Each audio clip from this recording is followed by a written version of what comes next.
Au nom d'Allah, le tout miséricordieux, le très miséricordieux. Alif, Lam, Ra. Voici un livre que nous avons fait descendre sur toi, afin que, par la permission de leur Seigneur, tu fasses sortir les gens des ténèbres vers la lumière, sur la voie du Tout-Puissant, du digne de louange. Allah à qui appartient tout ce qui est dans les cieux et sur la terre, et malheur aux mécréants pour un dur châtiment qu'ils subiront. Ceux qui préfèrent la vie d'ici-bas à l'au-delà, obstruent aux gens le chemin d'Allah et cherchent à le rendre tortueux, ceux-là sont loin dans l'égarement. Et nous n'avons envoyé de messagers qu'avec la langue de son peuple afin de les éclairer. Allah égare qui il veut et guide qui il veut. Et c'est lui le Tout-Puissant, le Sage. Nous avons certes envoyé Moïse avec nos miracles en lui disant « Fais sortir ton peuple des ténèbres vers la lumière et rappelle-leur les jours d'Allah. » C'est bien fait. Dans tout cela, il y a des signes pour tout homme plein d'endurance et de reconnaissance. Rappelle-toi, quand Moïse dit à son peuple, « Rappelez-vous le bienfait d'Allah sur vous quand il vous sauva des gens de Pharaon qui vous infligeaient le pire châtiment. Il massacrait vos fils et laissait en vie vos filles. Il y avait là une dure épreuve de la part de votre Seigneur. Et lorsque votre Seigneur proclama, « Si vous êtes reconnaissants, très certainement, j'augmenterai mes bienfaits pour vous, mais si vous êtes ingrats, mon châtiment sera terrible. » Et Moïse dit, « Si vous êtes ingrats, vous ainsi que tous ceux qui sont sur terre, sachez qu'Allah se suffit à lui-même et qu'il est digne de louange. Ne vous est-il pas parvenu le récit de ceux d'avant vous, du peuple de Noé, des Had, des Tamoud, et de ceux qui vécurent après eux, et que seul Allah connaît?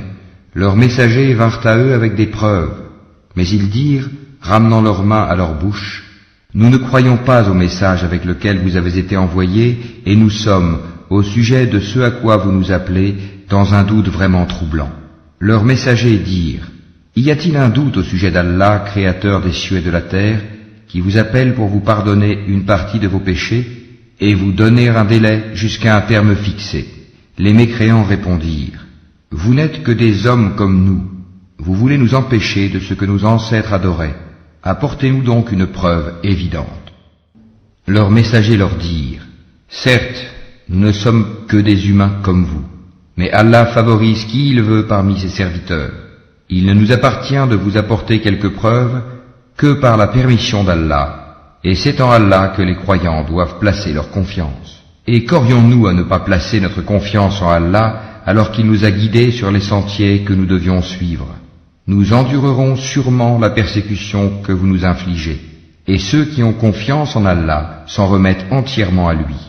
Et ceux qui ont mécru dirent à leurs messagers, « Nous vous expulserons certainement de notre territoire, à moins que vous ne réintégriez notre religion. » Alors leur Seigneur leur révéla, « Assurément, nous anéantirons les injustes, et vous établirons dans le pays après eux. Cela est pour celui qui craint ma présence et craint ma menace. » Et ils demandèrent à Allah la victoire, et tout tyran insolent fut déçu. L'enfer est sa destination, et il sera abreuvé d'une eau purulente, qu'il tentera d'avaler à petites gorgées, mais c'est à peine s'il peut l'avaler. La mort lui viendra de toutes parts, mais il ne mourra pas, et il aura un châtiment terrible. Les œuvres de ceux qui ont mécru en leur Seigneur sont comparables à de la cendre violemment frappée par le vent dans un jour de tempête. Ils ne tireront aucun profit de ce qu'ils ont acquis. C'est cela l'égarement profond. Ne vois-tu pas qu'Allah a créé les cieux et la terre pour une juste raison? S'il voulait, il vous ferait disparaître et ferait venir de nouvelles créatures. Et cela n'est nullement difficile pour Allah. Et tous comparaîtront devant Allah. Puis, les faibles diront à ceux qui s'enflaient d'orgueil, « Nous étions bien vos suiveurs, pouvez-vous nous être de quelque utilité contre le châtiment d'Allah ?» Alors les autres diront, « Si Allah nous avait guidés, nous vous aurions certainement guidés. Il est indifférent pour nous de nous plaindre ou d'endurer, nous n'avons pas d'échappatoire. » Et quand tout sera accompli, le diable dira, « Certes, Allah vous avait fait une promesse de vérité, tandis que moi, je vous ai fait une promesse que je n'ai pas tenue. Je n'avais aucune autorité sur vous, si ce n'est que je vous ai appelé et que vous m'avez répondu. Ne me faites donc pas de reproches, mais faites-en à vous-même. Je ne vous suis d'aucun secours, et vous ne m'êtes d'aucun secours. je vous renie de m'avoir jadis associé à Allah. Certes, un châtiment douloureux attend les injustes, les associateurs. Et on fera entrer ceux qui croient et font de bonnes œuvres dans les jardins sous lesquels coulent les ruisseaux, pour y demeurer éternellement, par permission de leur Seigneur. Et là, leur salutation sera « Salam, paix ». N'as-tu pas vu comment Allah propose en parabole une bonne parole pareille à un bel arbre dont la racine est ferme et la ramure s'élançant dans le ciel? Il donne à tout instant ses fruits. Par la grâce de son Seigneur, Allah propose des paraboles à l'intention des gens, afin qu'ils s'exhortent. Et une mauvaise parole est pareille à un mauvais arbre, déraciné de la surface de la terre et qui n'a point de stabilité. Allah a fermi les croyants par une parole ferme, dans la vie présente et dans l'au-delà, tandis qu'il égare les injustes, et Allah fait ce qu'il veut. Ne vois-tu point ceux qui troquent les bienfaits d'Allah contre l'ingratitude et établissent leur peuple dans la demeure de la perdition? L'enfer, où ils brûleront, et quel mauvais gîte, et ils ont donné à Allah des égaux afin d'égarer les gens de son sentier. Dis, jouissez de cette vie, car votre destination sera le feu. Dis à mes serviteurs qui ont cru, qu'ils accomplissent la salate et qu'ils dépensent dans le bien, en secret et en public, de ce que nous leur avons attribué, avant que vienne le jour où il n'y a ni rachat, ni amitié. Allah, c'est lui qui a créé les cieux et la terre, et qui du ciel a fait descendre l'eau, grâce à laquelle il a produit des fruits pour vous nourrir. Il a soumis à votre service les vaisseaux qui, par son ordre, voguent sur la mer, et il a soumis à votre service les rivières. Et pour vous, il a assujetti le soleil et la lune à une perpétuelle révolution, et il vous a assujetti la nuit et le jour. Il vous a accordé de tout ce que vous lui avez demandé, et si vous comptiez les bienfaits d'Allah, vous ne sauriez les dénombrer.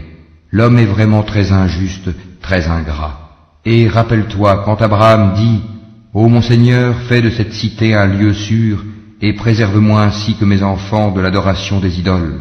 Ô mon Seigneur, elles, les idoles, ont égaré beaucoup de gens. Quiconque me suit est des miens. Quant à celui qui me désobéit, c'est toi, le pardonneur, le très miséricordieux. Ô notre Seigneur, j'ai établi une partie de ma descendance dans une vallée sans agriculture, près de ta maison sacrée, la Kaaba, ô notre Seigneur, afin qu'ils accomplissent la salate. Fais donc que se penchent vers eux les cœurs d'une partie des gens, et nourris-les de fruits. Peut-être seront-ils reconnaissants. Ô notre Seigneur, tu sais vraiment ce que nous cachons et ce que nous divulguons, et rien n'échappe à Allah, ni sur terre, ni au ciel. Louange à Allah, qui en dépit de ma vieillesse, m'a donné Ismaël et Isaac. Certes, mon Seigneur entend bien les prières. Ô mon Seigneur, fais que j'accomplisse assidûment la salate, ainsi qu'une partie de ma descendance. Exauce ma prière, ô notre Seigneur. Ô notre Seigneur, pardonne-moi ainsi qu'à mes pères et mères et aux croyants, le jour de la reddition des comptes. Et ne pense point qu'Allah soit inattentif à ce que font les injustes. Il leur accordera un délai jusqu'au jour où leurs regards se figeront. Ils courront, suppliant, levant la tête, les yeux hagards et les cœurs vides. Et avertis les gens du jour où le châtiment les atteindra, et ceux qui auront été injustes diront, « Ô notre Seigneur, accorde-nous un court délai, nous répondrons à ton appel et suivrons les messagers. N'avez-vous pas juré auparavant que vous ne deviez jamais disparaître? Et vous avez habité les demeures de ceux qui s'étaient fait du tort à eux-mêmes. Il vous est apparu en toute évidence comment nous les avions traités, et nous vous avons cité les exemples. Ils ont certes comploté. Or, leur complot est inscrit auprès d'Allah, même si leur complot était assez puissant pour faire disparaître les montagnes. Ne pense point qu'Allah manque à sa promesse envers ses messagers. Certes, Allah est tout-puissant et détenteur du pouvoir de punir. Au jour où la terre sera remplacée par une autre, de même que les cieux, et où les hommes comparaîtront devant Allah, l'unique, le dominateur suprême. Et ce jour-là, tu verras les coupables, enchaînés les uns aux autres. Leurs tuniques seront de goudron, et le feu couvrira leur visage. Tout cela afin qu'Allah rétribue chaque âme de ce qu'elle aura acquis. Certes, Allah est prompt dans ses comptes.